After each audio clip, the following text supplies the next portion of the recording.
See a UTION socially sensitive theme. What time is it? Professor Urquhart muttered. The ICE guy failed to respond, sucked at his McCafe.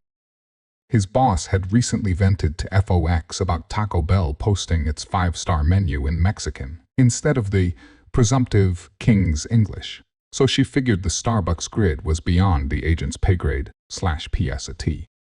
The campus coffee commune had a socialist/lesbian/global optic the Fed likely didn't want immortalized. The second Melissa hollered La Migra.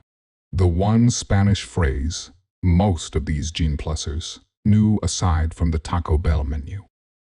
Look, shithead, Melissa followed up. Detained dissident, deported dissident, dead dissident. I know it's pretty much all the same to you. But he's about as close to fucking family as I can tolerate. And isn't you assholes packing him onto a plane to Venezuela or El Salvador? Or wherever you send dangerous old Syrian ethicists primo foxbait these days? You should probably watch yourself, Dr. Urquhart, Agent Oatman murmured in as ominous a tone as he could muster. We're already looking into your department chairman's documentation. And you might think about your pals, professors, Aboud and Zio, and maybe your queer friend, too. Shit. Even this Mason person was on the FBI radical watch list. In 1968, Professor Mason flipped off a Chicago cop who was busy clubbing women and students, and it wound up in time. No fucking wonder, Jay. Edgar and the zoo crew were hemorrhaging blood and bile. Too bad she was born here, 'cause that means you can zip it up, jog fuck. Oh, and Assistant Professor Cooper spent half his high school career hauling carcasses around his dad's slaughter plant and concussing half the male teen population of Nebraska for the home team, which kinda probably explains a lot. So, yeah, let's you and him have a discussion of the new gender politics. The fuck time you got? You're pretty cocky, Agent Oatman growled. There's still a lot of questions about your role in that protest last year. That whole mess that almost got civilians killed.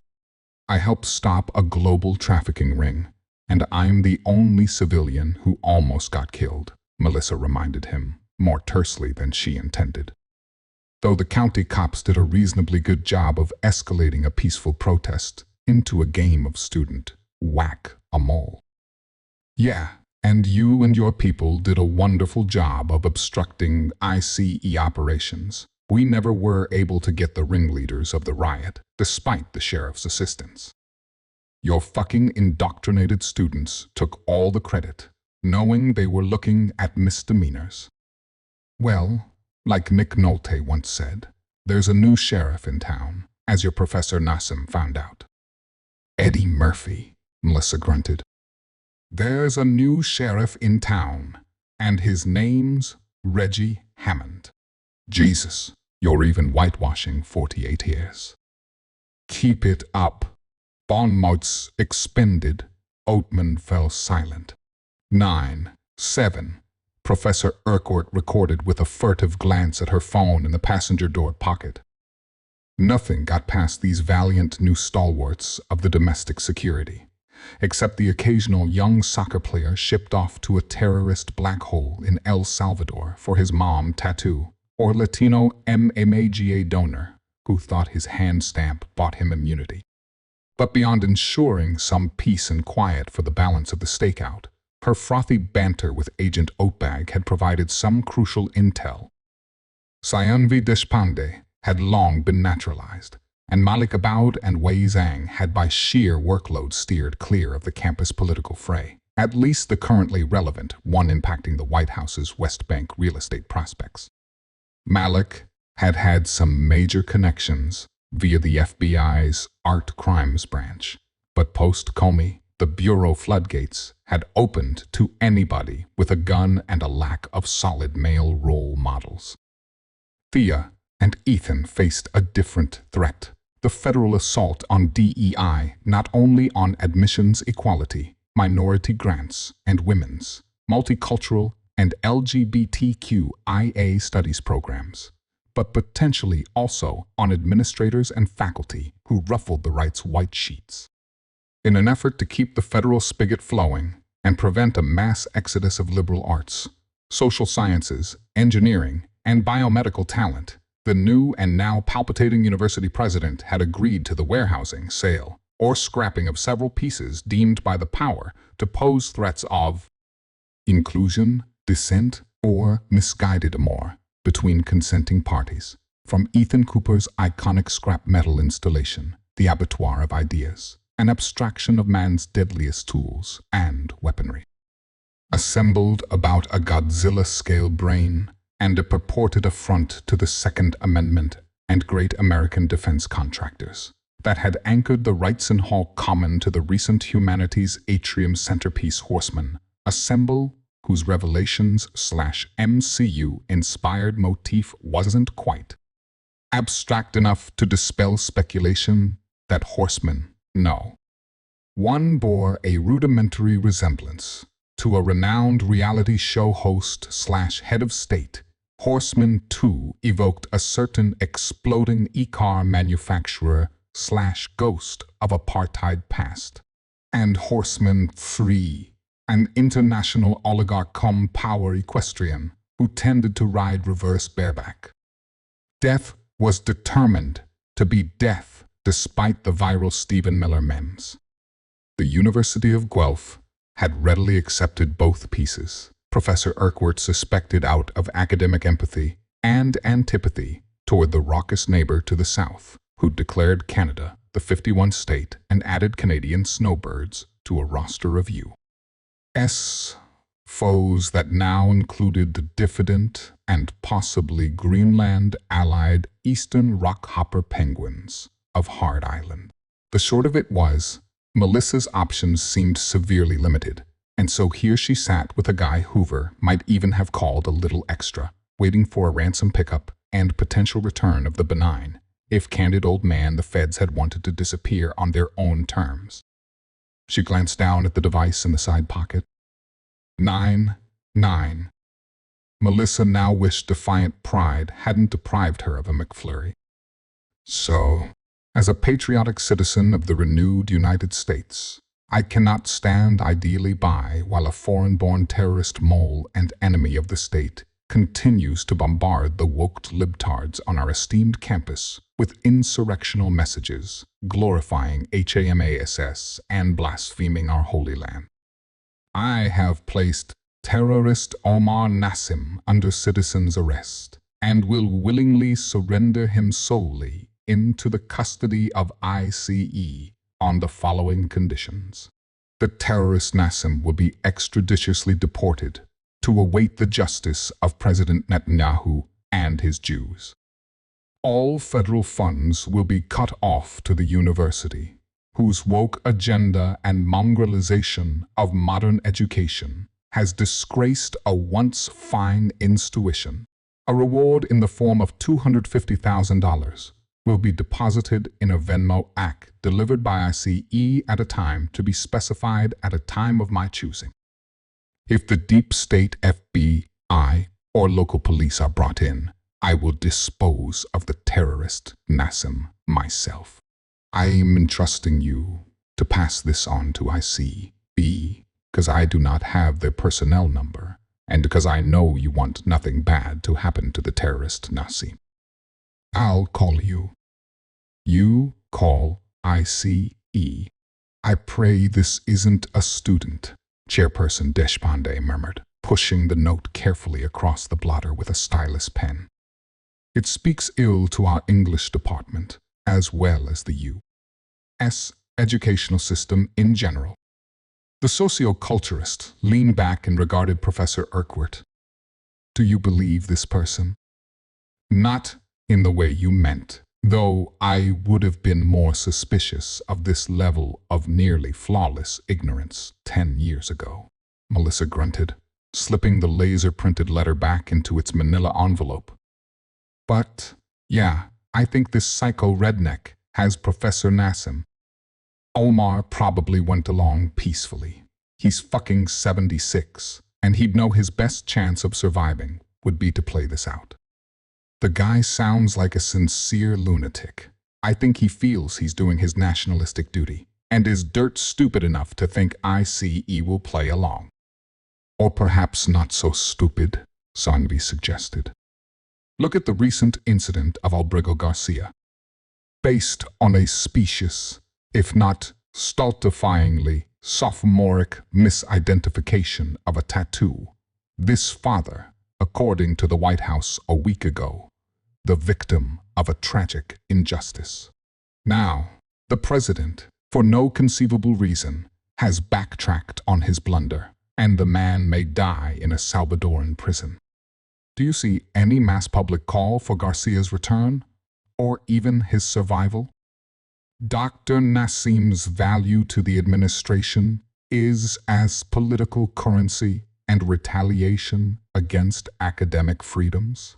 $250,000 for one old immigrant scapegoat/example, with the added plus of bragging rights that the administration secured his freedom, if only to send him back to an uncertain and irrelevant future. I would assume the revamped Homeland Security would rather have Nassim back alive than dead. And if your citizen kidnapper is what he purports to be, he may believe ICE would pay the money and look the other way for a patriotic bigot. What are you asking? Melissa shrugged. Normally, I'd say ICE should go fuck itself. And I know, down deep, even President Houston would silently agree. And you. I certainly don't want to draw these maggots back to campus. And I don't want you or Zhao or Malik to put your necks on the block. But you believe you need ICE to bring Omar back alive, even it will be to deal with the consequences, Sayanvi concluded serenely. If you want my blessing, I believe you know you don't require it, though I appreciate your consideration. If you want absolution, I can assure you that isn't necessary. Of course, I understand your motives, even if you understand that in our socio-politically polarized academic community, not everyone may. The department chief smiled briefly, in that manner that no longer maddened but now slightly unnerved Professor Urquhart. Unless there is anything else you require. Melissa flashed a retaliatory smile and shook her head vigorously. Off to deal with the devil. It's 9:13, case you're interested. Agent Oatbag grunted. I'm beginning to think this whole thing was a joke, or our citizen lost his nerve. The ICE man had used citizen without a micron of irony. Melissa worried for a moment the Fed would pull the plug, even if anyone in the new and improved DOJ felt inclined to lift a pen over an elderly Middle Easterner, even a dead one, if worst came to it. Come on, she growled. You got somewhere to be.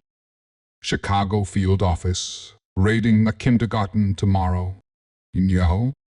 The agent turned, eyes deader than his smile, and leaned menacingly over the console.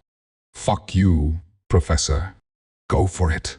Or try. Melissa grinned, the old pressure building behind her eyes. Manhandling a woman is executive privilege, Chief, but if you want to test your credit rating, we can see who winds up in the St. Mark's ER with a bag full of ice and whatever I manage to break off. The ICE agent fell heavily back in his seat, fingers squeaking on the steering wheel.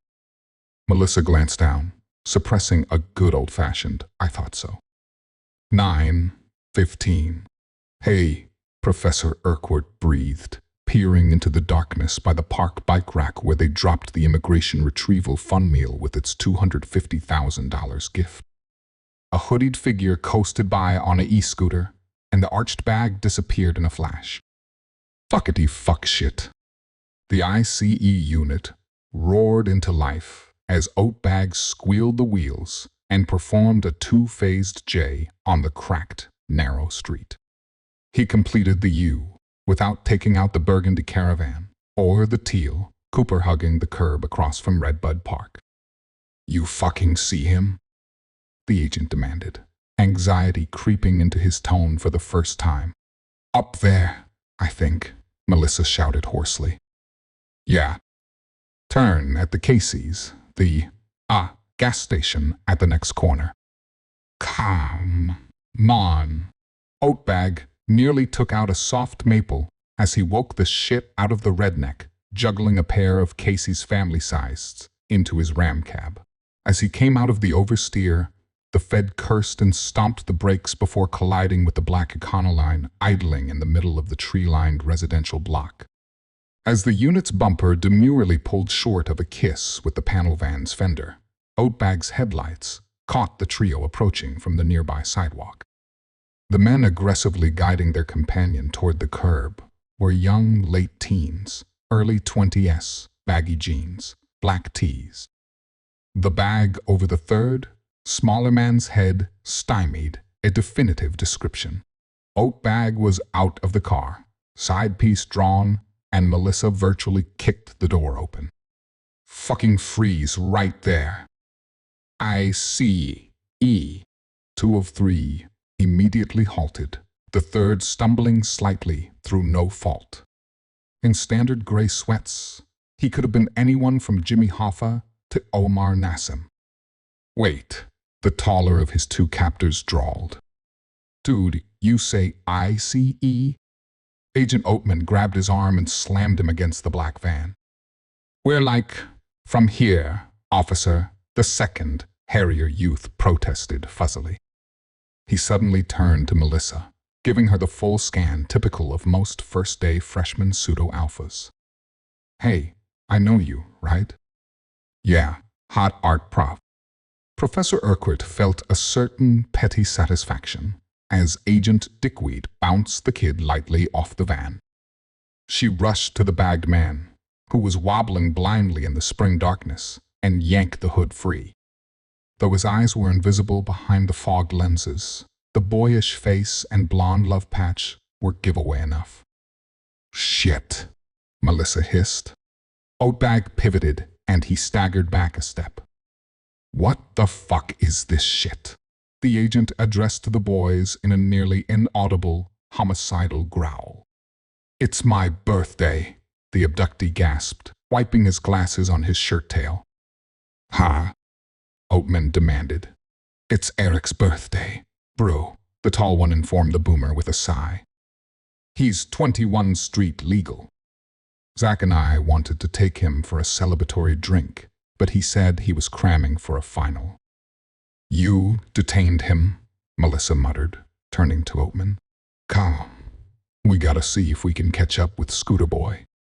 Oatbag stood, legs apart, panting slightly. You shitbags have interfered in a major investigation. A life's at stake. That's sweet, Professor Urquhart cooed. Dude, what are you gonna do? Ship these brainstems to your buds in El Salvador? Look, wrong time, wrong place, and the clock's running. Hey, morons, you smell like you started the party a few hours ago.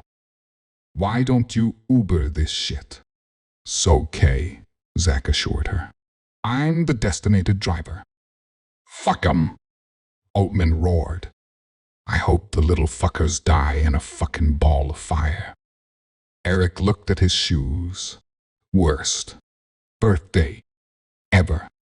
"The piece has arrived intact," the gray man in the kippa reported, "and is scheduled for reassembly on the Fielding House lawn, our diversity and human rights center, you know." It seemed appropriate. "As for your other generous gift, Associate Dean Bailey has reserved a place of pride at McKinnon Hall. He's thrilled by our latest, acquisition."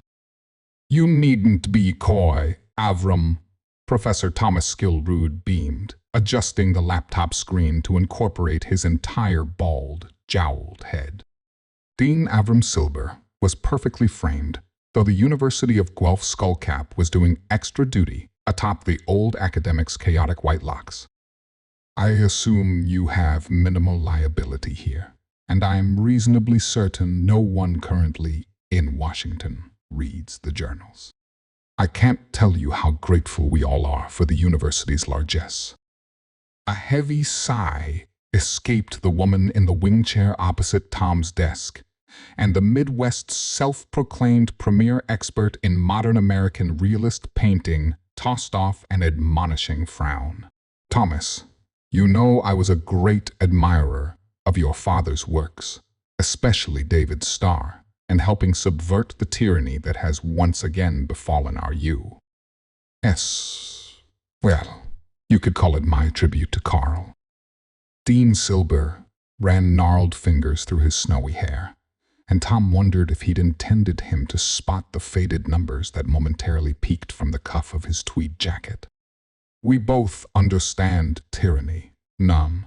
Indeed, Professor Skillroot nodded soberly, glancing over Urquart's shoulder at the sepia portrait of his father in happier days, after his second and last novel was published in 1951.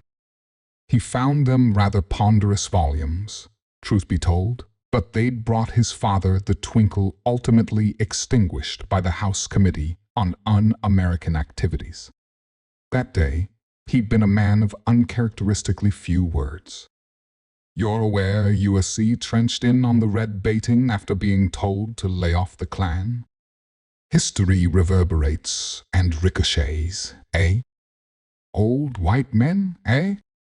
An ongoing blight on society. I'm sure your Professor Urquhart would agree. Please give her my blessings as well. Be well, Thomas. Thomas closed the laptop with a faint, forlorn smile. And my implicit gratitude to your young Confederates. It's comforting to know we can still instill a sense of social consciousness and justice in these gene whatevers. Melissa snorted. Zach gets semester credit after fucking up his midterm project, though the hot prof crack will not go unpunished. Weekend beer money and the opportunity to fuck with ICE was enough for his bros. When Nassim pops up among the living one of these days soon, my guess is the administration won't want to touch it with whatever hyperbolic phallic metaphor they're embracing these days. We probably do want to keep this classified from the gang, though. Professor Skillroot smirked. I wouldn't count on it. Sanvi told me to tell you your prot-G, Zach. Laid it on a bit thick with the right-wing fruitcake, argot, and syntactic butchery. He's no Carl Skillroot, Melissa conceded. Wish we could thank Ethan, Tom mulled. After all, if he hadn't designed a boudoir with a hollow center, we'd have had no place to stash poor Omar for the border crossing. Melissa considered and uncoiled herself. She paused at the office door. Tell your buddy Silber he was only half right, she murmured. There are those rare times when an old white man comes in handy.